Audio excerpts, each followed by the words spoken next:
Assalamualaikum warahmatullahi wabarakatuh. Perkenalkan, nama saya Mukhyar Hardi. Saya adalah salah satu mahasantri Pendidikan Kadar Ulama 3 MUI Kabupaten Bekasi.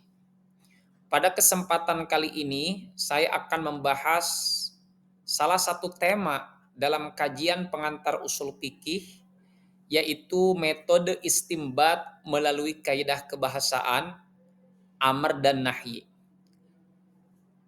yaitu dengan dosen pembimbing Al-Mukarramah Hajah Rifkiyati Mas'ud LCMA, bahwa usul fikih adalah metodologi untuk menggali hukum syariat atau yang disebut dengan istimbat dari dalil-dalilnya yang terperinci. Dalam hal ini adalah dalil yang diambil dari Al-Quran dan Al-Hadis. Dua instrumen kebahasaan yang paling fundamental dalam proses istimbat ini adalah amr dan nahi. Amr itu adalah perintah, sedangkan nahi adalah larangan. Pemahaman terhadap bentuk ataupun makna dan implikasi hukum dari kedua struktur kalimat ini sangat penting sekali. Karena mayoritas hukum taklifi, yaitu wajib, sunnah, haram, dan makruh, itu kebanyakan bersumber dari redaksi amr dan nahi.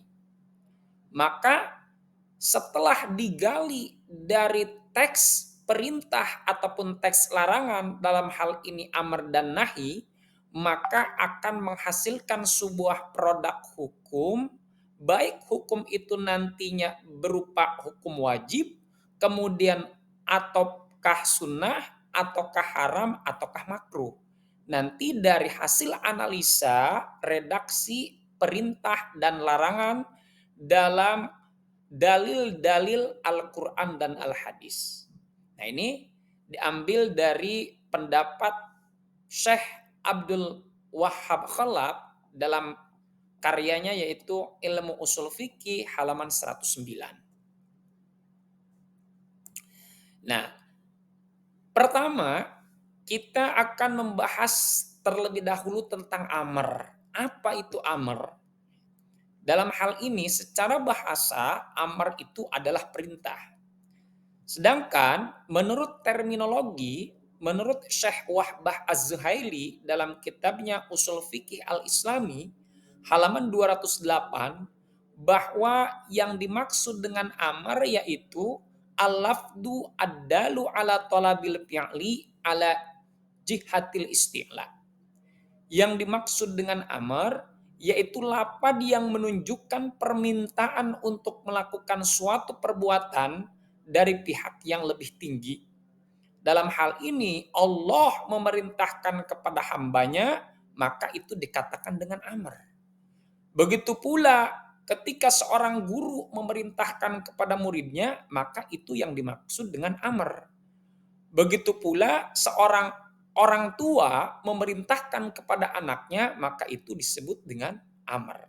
Yaitu suatu permintaan untuk melakukan suatu perbuatan dari pihak yang lebih tinggi kepada pihak yang lebih rendah. Allah kepada hambanya, guru kepada muridnya, orang tua kepada anaknya. Itu yang dimaksud dengan perintah. Contoh dalam Al-Quran, Allah memerintahkan kepada kita selaku hambanya dalam surah Al-Imran ayat 102. Ya ayyuhalladzina amanu taqullaha haqqa tuqatih. Wahai orang-orang yang beriman, kata Allah, ittaqullaha haqqa tuqatih. Bertakwalah kalian kepada Allah dengan sebenar-benarnya takwa. Allah meminta kepada hamba untuk melakukan suatu perbuatan, yaitu takwa dengan sebenar-benarnya takwa. Kemudian contoh yang kedua dari surah Al-Baqarah ayat 185, faman syahida minkumus syahra falyasum. Barang siapa yang menyaksikan di antara kalian, yang menemukan di antara kalian asyahra, bulan Ramadan, falyasumhu, maka berpuasalah di bulan Ramadan tersebut. Allah memerintahkan kepada hambanya, Allah meminta kepada hambanya untuk melakukan suatu perbuatan yaitu puasa, maka itu adalah amr. Dari pihak yang tinggi kepada pihak yang rendah. Dari Allah kepada hambanya. Ya. Kemudian selanjutnya, bahwa sigot-sigot amr itu redaksi dari lapad perintah itu banyak. Di sini ada 6 redaksi atau implikasi dari redaksi suatu amar itu ada 6. Yang pertama, suatu redaksi tersebut dikatakan perintah, yaitu terbentuk dari fi'il amr. Seperti dalam surah Maryam ayat 12. Ya Yahya khudhil kitaba biquwwah. Wahai Yahya khudh al kitaba biquwwah. Ambillah kitab itu bikuwatin dengan tenaga. Ya. Di sini menggunakan redaksi fi'il amr yaitu lapad khudh. Dari fi'il madi akhadha, fi'il mudhari ya'khudhu, fi'il amrnya yaitu khudh. Ambillah. Kemudian yang kedua, redaksi perintah itu bisa berbentuk fi'il mudhari al-makrunu yang dibarengi bilamil amri dengan lam amr. Seperti lapad liyunfik zu sa'atin min sa'ati. Liyunfik inpakanlah zu sa'atin orang yang memiliki harta min sa'atihi dari hartanya tersebut. Dalam lapad perintah ini yaitu menggunakan sigot fi'il mudhari yang kemasukan lam amr. Sekalipun dia redaksinya fi'il mudhari, karena dia kemasukan lam amr maka mengandung arti perintah. Kemudian sigot yang ketiga adalah kalimat isim fi'il amr. Kalimatnya kalimat isim tapi mengandung arti fi'il amr. Seperti dalam ayat Al-Quran Al-Ma'idah 105. Ya ayyuhalladzina amanu alaikum anfusakum. Ya. Wahai orang-orang yang beriman alaikum anfusakum. Lapad alaikum ini adalah jumlah jar majrur. Ala huruf jar, kum adalah kalimat isim domir, ya, berbentuk isim domir, tapi mengandung arti perintah atau mengandung arti fi'il amr, yaitu lafadz ihfaz. Alaikum anfusakum, alaikum jagalah anfusakum diri kalian.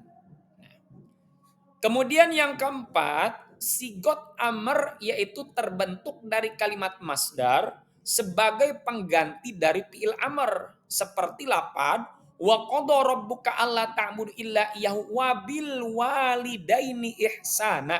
Nah, lapad ihsana di sini adalah sigot masdar dari lapad ahsana yuhsinu ihsanan, sekalipun dia redaksinya menggunakan lapad masdar tapi mengandung arti perintah.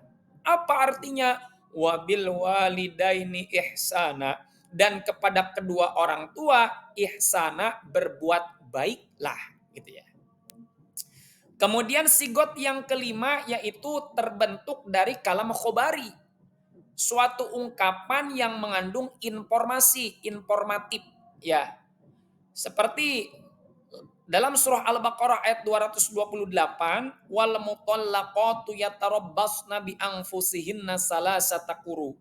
Wal mutallaqatu, dan wanita-wanita yang ditalak oleh suaminya yatarabbasna bi anfusihinna salasata quru, hendaklah menahan dirinya salah satakuru selama 3 kali sucian. Nah, lapad yatarabbasna ini adalah kedudukannya sebagai khobar lapad wal mutallaqatu. Sekalipun dia redaksinya adalah sebagai khobar yang berbentuk informasi, tapi dia mengandung arti perintah.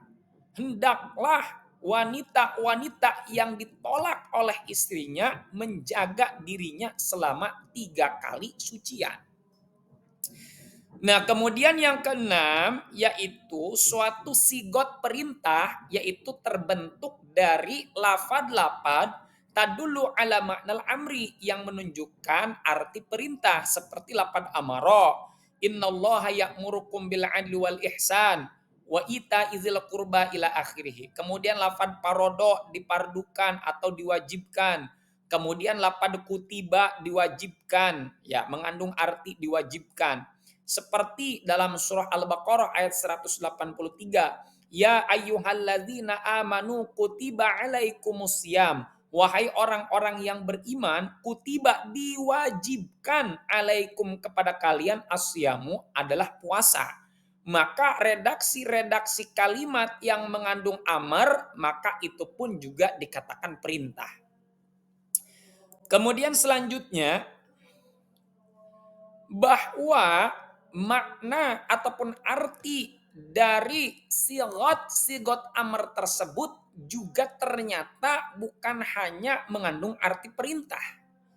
Jadi arti dari amar tersebut bisa saja dia artinya iltimas, menawarkan, bisa juga mengandung arti tahdid, mengancam, bisa pula mengandung arti at-ta'jiz, merendahkan, bisa pula mengandung arti al-ibahah, membolehkan, bisa juga mengandung arti al-irsyad, yaitu mengarahkan, bisa juga mengandung arti at-takhyir, memilih, bisa juga mengandung arti at-tamanni, hayalan, bisa pula mengandung arti at-taswiyah, menyamakan, dan bisa pula mengandung arti ad-du'a, yaitu permohonan ataupun doa. Nah, jadi ternyata redaksi ataupun sigot amar tersebut juga bukan hanya mengandung arti perintah saja, tapi mengandung banyak arti. Bahkan menurut Imam As-Subki dalam kitab Jam'ul Jawame, bahwa sigot amar itu ternyata ada 26 arti. Ya. Berarti yang 9 arti ini adalah sebagian dari makna perintah ataupun makna amar. Kemudian selanjutnya, dari makna-makna amar tersebut di sini dicontohkan di beberapa ayat Al-Qur'an, seperti yang pertama yaitu mengandung perintah ataupun amar, ya, mengandung arti doa. Seperti surat An-Naml ayat 19, Rabbi auzi'ni an ashkura ni'mataka. Rabbi, wahai Tuhanku, auzi'ni, bantulah aku, tolonglah aku, an ashkura ni'mataka, agar bisa bersyukur terhadap nikmatmu. Nah, jadi definisi dari amar tersebut bahwa suatu permintaan untuk melakukan suatu perbuatan dari pihak yang tinggi kepada pihak yang rendah. Sementara kalau doa ini sebaliknya, suatu permintaan untuk melakukan suatu perbuatan dari pihak yang rendah yaitu hamba kepada pihak yang tinggi yaitu Allah, maka disebut doa. Ya. Kemudian yang kedua mengandung arti al-irsyad, mengandung arti al-irsyad, mengarahkan. Seperti dalam Al-Baqarah 282, idza tadayantum bidainin ila ajalim musamma faktubuh. Jikalau kalian berhutang bidainin dengan suatu hutang ila ajalim musamma, kepada waktu yang telah disebutkan, faktubuh, maka catatlah. Jikalau kita berhutang, maka diberikan arahan nih oleh Allah, maka catat agar kita tidak lupa, gitu. Nah, kemudian yang ketiga adalah iltimas. Iltimas adalah suatu permintaan dari satu pihak ke pihak yang sama. Ya. Kaqaulika liman yusawika, seperti ucapanmu liman kepada orang yusawika yang sejajar denganmu.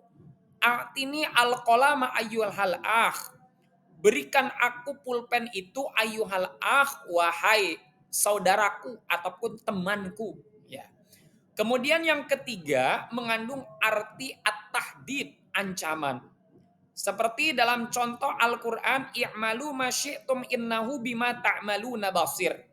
I'malu, kerjakanlah oleh kalian ma syi'tum, terserah kalian. Tapi ingat, innahu bima ta'maluna basir. Sesungguhnya Allah Maha melihat, mengetahui Sesungguhnya Allah Maha mengetahui, Maha melihat apa yang kamu kerjakan. Kemudian yang kelima adalah mengandung arti at-ta'jiz. At-ta'jiz itu merendahkan. Seperti dalam surah Al-Baqarah ayat 23, ketika Allah menantang kepada orang-orang kafir yang tidak percaya terhadap Al-Quran untuk membuat satu surat yang semisal ataupun mirip dengan Al-Quran, ya, namun mereka tidak mampu. Faktu bisuratim mim misli, kata Allah. Maka datangkanlah satu surat yang semisal mirip dengan Al-Quran. Wad'u syuhada'akum min dunillah, dan ajaklah tuh teman-teman kalian tuh, ya, in kuntum shodikin, jikalau kalian itu merasa benar. Nah, ini adalah suatu merendahkan. Allah merendahkan, nggak bakal bisa kamu. Nah, kemudian yang keenam adalah mengandung arti al-ibahah. Ibahah itu adalah kebolehan. Jadi amar di sini tidak menunjukkan wajib. Ya, seperti lapad wa kulu washrabu hatta yatabayyana lakumul khaytul abyad. Ya. Makanlah dan minumlah sampai benar-benar jelas mega yang berwarna putih itu. Nah, ini jadi suatu perintah amr, ya, berbentuk amr, diperintahkan untuk makan dan minum selagi belum terbit fajar sodik bagi orang yang puasa. Nah, jadi perintah untuk makan dan minum ini adalah bukan ketentuan hukum wajib. Apa korenahnya? Korenahnya karena yang namanya makan dan minum adalah suatu tabiat ataupun kebutuhan manusia. Sekalipun dia tidak diperintah, tetap yang namanya manusia itu butuh yang namanya makan dan minum. Kemudian yang ketujuh mengandung arti at-takhyir. At-takhyir itu memilih. Tazawwaj hindan au ukhtaha. Nikahilah neng hindun au ukhtaha, atau saudara perempuannya. Nah, jadi di sini menggunakan sigot amr tazawwaj, ya, tapi mengandung arti memilih, ya. Jadi kalau mau menikah itu jangan dua-duanya, jangan udah kakaknya neng hindun dinikah kemudian adiknya juga dinikah, tidak boleh. Maka di sini mengandung arti korenah untuk memilih, ya. Nah, di sini menggunakan atop, huruf atop au yang berarti at-takhyir, memilih, ya. Kemudian yang selanjutnya adalah at-taswiyah, kesamaan. Fasbiru aula tasbiru, bersabarlah kalian atau tidak sama sekali. Ya, jadi untuk memilih bersabar ataupun tidak bersabar. Kemudian yang kesembilan, at-tamani, yaitu suatu harapan yang tidak mungkin terjadi. Seperti, ya lal qamar akhbirni an habibati. Wahai rembulan, akhbirni an habibati. Ceritakanlah kepadaku, berikanlah kabar kepadaku tentang kekasihku itu. Nah, jadi seseorang yang berharap kepada matahari, ya, seseorang yang sedang rindu yang mendalam akan kekasihnya, kemudian dia berhayal kepada rembulan di malam hari dan bertanya, wahai bulan, kabarkanlah kepadaku tentang kekasihku itu. Tidak mungkin yang namanya bulan itu memberi kabar karena bulan tidak bisa bicara, gitu. Maka ini adalah akhbirni di sini sigot amarnya tapi mengandung arti tamani, suatu perkara yang tidak mungkin terjadi. Baik, selanjutnya, nah, masuk kepada kaidah-kaidah usuliyah dalam kata amr ataupun perintah. Ya. Jadi yang pertama di sini al aslu fil amril wujub. Pada asalnya yang namanya amr itu menunjukkan suatu perintah wajib. Ya. Semua ulama mazhab, ijma' ulama sepakat bahwa yang namanya hukum asal dari perintah itu adalah wajib. Ya, seperti dalam firman Allah Ta'ala, wa aqimus shalah wa atuz zakah. Dirikanlah salat dan dirikanlah zakat. Ya. Selagi tidak ada dalil yang menentang bahwa salat itu adalah tidak wajib dan menunaikan zakat itu tidak wajib, maka hukum sholat dan hukum menunaikan zakat itu hukumnya wajib. Ya, karena hukum asalnya adalah wajib. Kecuali ada dalil yang menentangnya, baru nanti hukum ini akan berubah. Sampai detik ini belum ada dalil yang menentang bahwa sholat dan zakat itu adalah tidak wajib. Maka ketika tidak ada dalil yang menentang bahwa sholat dan zakat itu tidak wajib, maka hukum sholat dan zakat adalah wajib. Kemudian nomor 2, al-aslu fil amri layak tadi at-tikror. Pada asalnya suatu perkara perintah itu layak tadi tikror, tidak mengharuskan untuk diulang-ulang. Seperti firman Allah Ta'ala, wa atimul hajja wal umrata. Wa atimu dan sempurnakanlah oleh kalian al hajja ibadah haji wal umrota dan ibadah umroh lillahi karena Allah Ta'ala. Jadi seseorang ketika diperintahkan oleh Allah untuk menunaikan haji, maka cukup satu kali sudah selesai. Tidak harus, tidak wajib yang kedua kalinya, yang ketiga kalinya, sampai yang ke-10 kali dan seterusnya. Jadi yang wajib itu hanya satu. Nah, kemudian kaidah yang ketiga, al-aslu fil amri layak tadil fauru. Layak tadil fauro.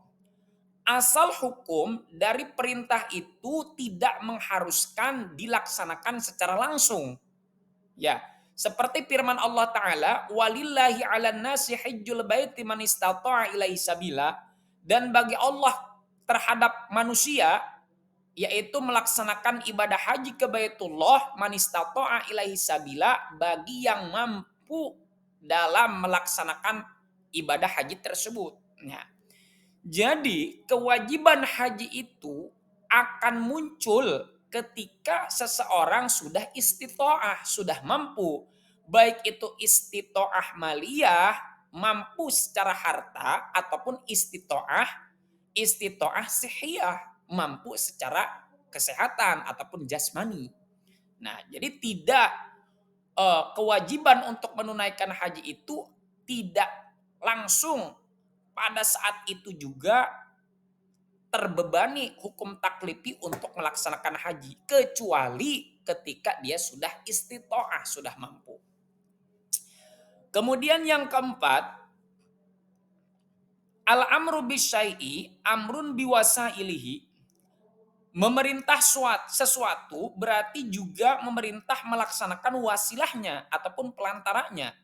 Seperti dalam Al-Quran surah Al-Ma'idah ayat 6, "Idza qumtum ila salati fagsilu wujuhakum."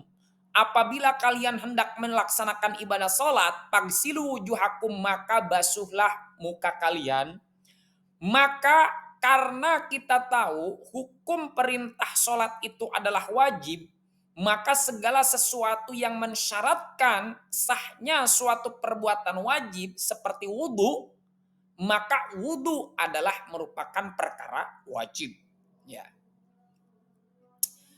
Kemudian yang kelima, kaidah yang kelima, al-amru bisyai'i nahyun an diddihi. Memerintahkan sesuatu berarti juga melarang yang berlawanan dengan sesuatu itu. Contoh, wabil walidaini ihsana, dan kepada kedua orang tua ihsana, berbuat baiklah. Maka kita diperintahkan oleh Al-Quran untuk berbuat baik kepada kedua orang tua. Maka ya, kalau misalkan kita diperintahkan untuk berbuat baik kepada kedua orang tua, maka hukum melarang kita berbuat jahat kepada orang tua. Jadi al-amru bisyai'i nahyun an diddihi.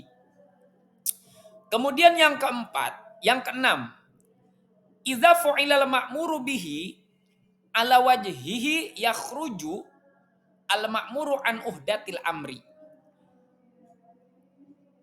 Jika apa yang diperintahkan telah dilakukan, maka orang yang diperintahkan telah keluar dari tanggungan perintah itu. Contoh, fa'idza adima syakhsu al-ma'a fatayammama fasalla. Jika seseorang dengan tidak adanya air dia melakukan tayamum dan melaksanakan sholat, ya, kharaja an uhdatil amri fala qada alaihi idza wajadal ma'u. Maka tidak mesti melakukan qada sholat jika ia telah menemukan air. Kenapa? Alasannya li'annahu qad fu'ila al-ma'muru bihi huwa as-salatu ala wajhiha. Karena alasannya orang tersebut telah melaksanakan sesuatu yang diperintahkan. Apa yang diperintahkan? Yaitu sholat. Maka tidak mesti mengulangi sholat tersebut jika sudah menemukan air. Ya. Ini adalah kaidah-kaidah usuliyah yang akan merubah suatu hukum, apakah hukum itu menjadi wajib, hukum itu menjadi sunnah, hukum itu menjadi makruh, dan yang lainnya ketika kita menganalisa kaidah kebahasaan dari sigot amr tersebut. Ya. Kemudian selanjutnya kita akan lanjut kepada sigot nahi. Ya. Nahi itu adalah larangan. Menurut Syekh Wahbah Az-Zuhaili dalam kitab Usul Fikih Al-Islami halaman 232, pengertian dari nahi itu adalah yang dikutip dari pendapat Imam Bukhari dalam kitab Kashful Asrar, yaitu huwa istida'u tarkil fi'li bil qawli mimman huwa dunahu. Yang namanya nahi itu adalah secara bahasa adalah melarang. Sedangkan menurut Imam Bukhari, ya, dalam kitab Kashful Asrar yang dikutip oleh Syekh Wahbah Zuhaili dalam kitab Usul Fikih Al-Islami halaman 232, bahwa yang namanya nahi yaitu ajakan untuk meninggalkan suatu perbuatan yang dilakukan oleh seseorang yang statusnya lebih rendah. Ya. Jadi Allah yang statusnya maha tinggi memerintahkan kepada hambanya yang rendah, ya, untuk meninggalkan suatu perbuatan, itu yang disebut dengan amar. Ini disebut dengan nahi, ya. Nah, sigot nahi ataupun redaksi nahi tersebut itu berbeda dengan redaksi amar. Kalau sigot nahi itu hanya ada satu, apa? Al-mudhari'ul makrunu bilan nahiyah, yaitu fi'il mudhari yang berbarengan dengan la nahi. Mislu qaulihi ta'ala, seperti firman Allah Ta'ala, wala taqrabuz zina innahu kana fahisyatan wa sa'a sabila.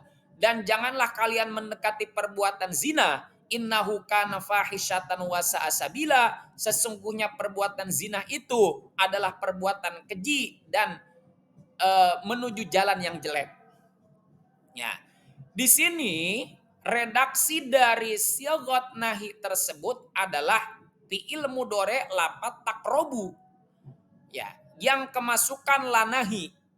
Maka fi'il mudhari tersebut ketika kemasukan lanahi maka akan berubah artinya, yaitu arti larangan. La taqrabu, janganlah engkau mendekati, gitu ya. Kemudian contoh yang kedua adalah tadkhul qabla salam. Janganlah engkau masuk sebelum mengucapkan salam. Tadkhul di sini adalah kalimat fi'il mudhari yang kemasukan lanahi, maka artinya berubah menjadi sebuah larangan. La tadkhul, janganlah engkau masuk, gitu ya. Kemudian selain amr, ternyata nahi pun memiliki beberapa makna. Di antaranya yaitu ad-du'a, mengandung arti doa.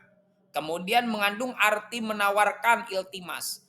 Mengandung arti ad-dawam, terus-menerus. Mengandung arti bayanul akibah, menjelaskan akibat. Mengandung arti al-karohah, yaitu mengandung arti makruh. Mengandung arti al-irsyad, mengarahkan. Mengandung arti at-taubih, celaan. Mengandung arti tamanni, hayalan.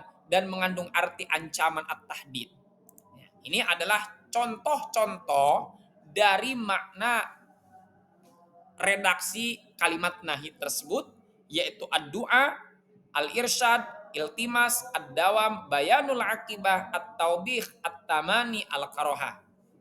Nah, yang pertama, redaksi nahi sekalipun dia larangan mengandung arti doa. Seperti dalam surah Al-Baqarah ayat 286. Rabbana la tu'akhizna in nasina aw akhtana. Rabbana, wahai Tuhan kami, la tu'akhiz, janganlah engkau menghukum kami, janganlah engkau menyiksa kami, in nasina, jikalau kami ini lupa, lalai, au akhtana, atau jikalau kami ini melakukan perbuatan salah. Nah, jadi kembali kepada definisi nahi tersebut adalah suatu ajakan untuk meninggalkan suatu perbuatan dari pihak yang tinggi kepada pihak yang rendah. Nah, tapi kalau misalkan sebaliknya, yaitu mengandung arti doa.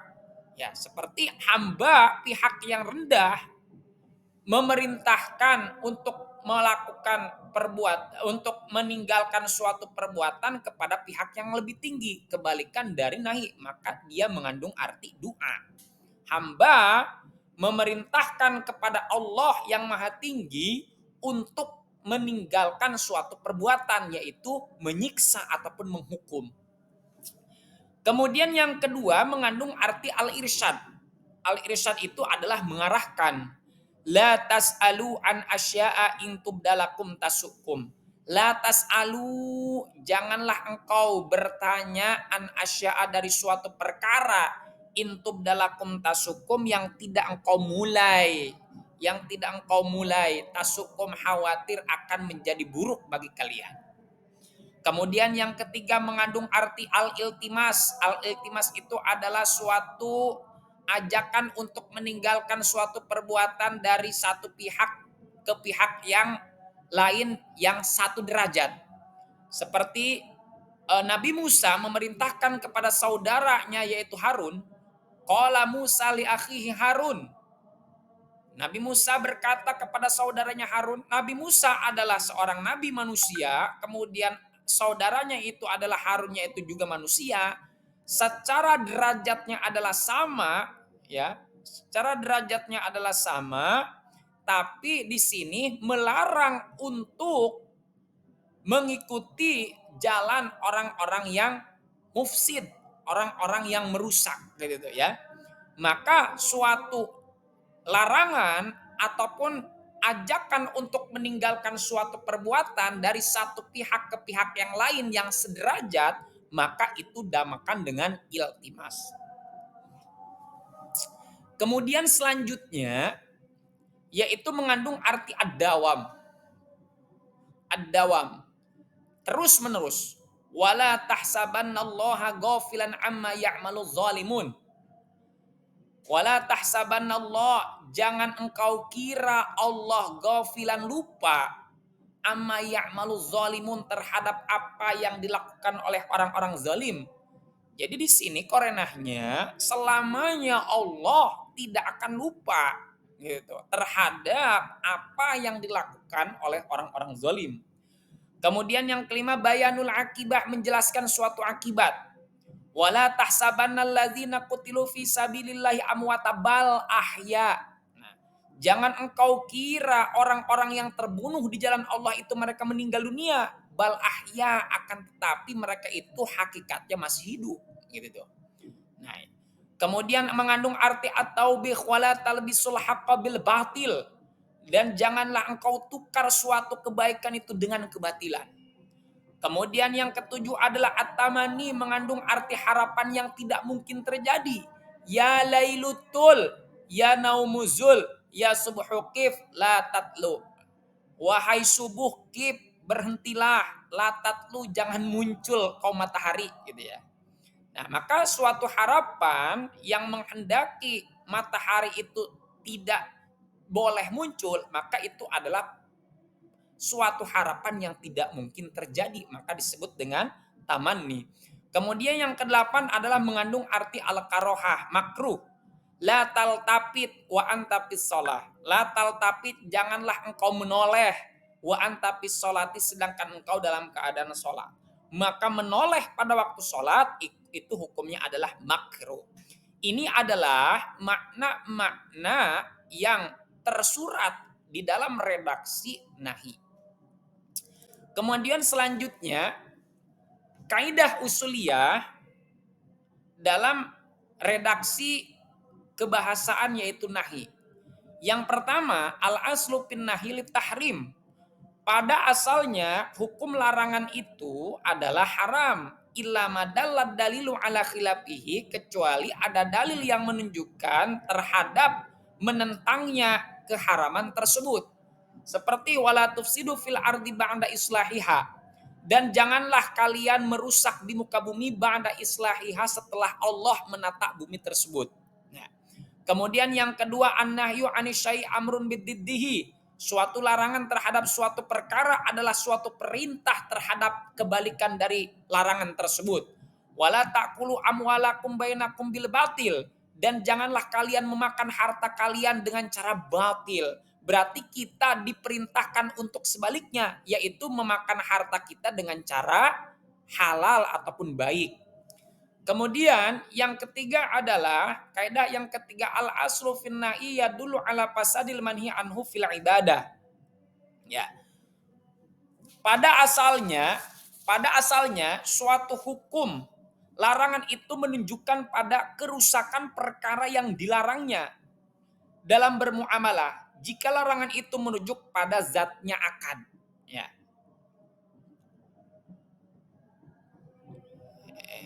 Ulangi. Al aslu fin nahiyya dulu ala fasadil manhi anhu. Ya. Al aslu fin nahiyya dulu al aslu fin nahyi yadulu ala al fasadil manhi anhu fil ibadah. Asal dalam larangan itu menunjukkan pada kerusakan perkara yang dilarangnya dalam beribadah. Contoh, dalam sebuah hadis ada sebuah larangan seorang wanita, faiza akbalat haidatuki pada isolah. Apabila seorang perempuan datang suatu haid pada isolah, maka tinggalkanlah sholat.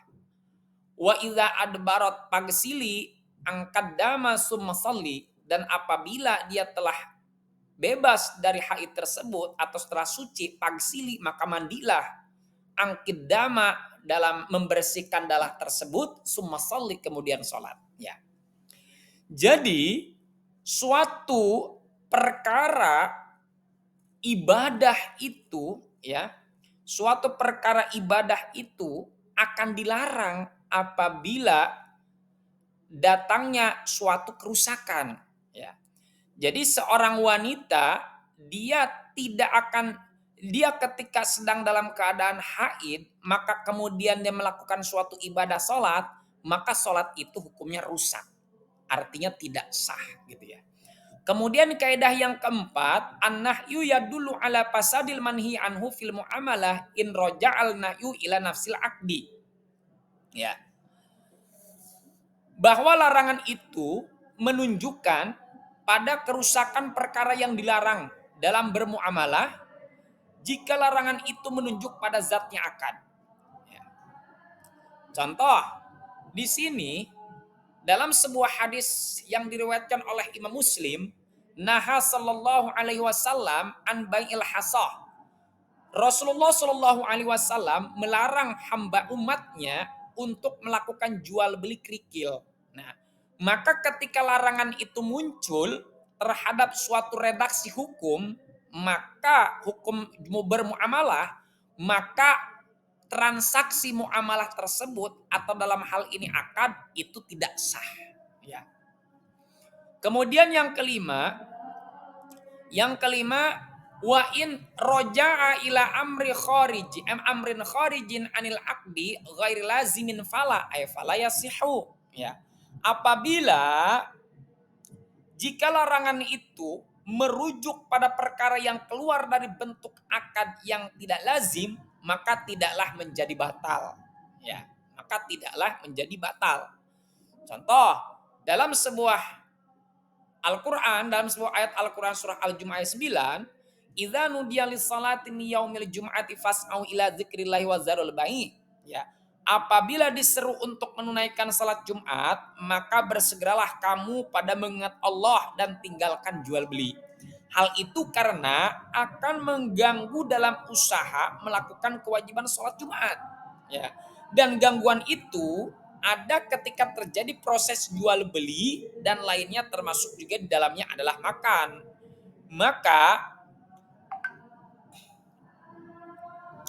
Maka suatu bentuk akad yang tidak lazim maka tidaklah menjadikan batal. Baik,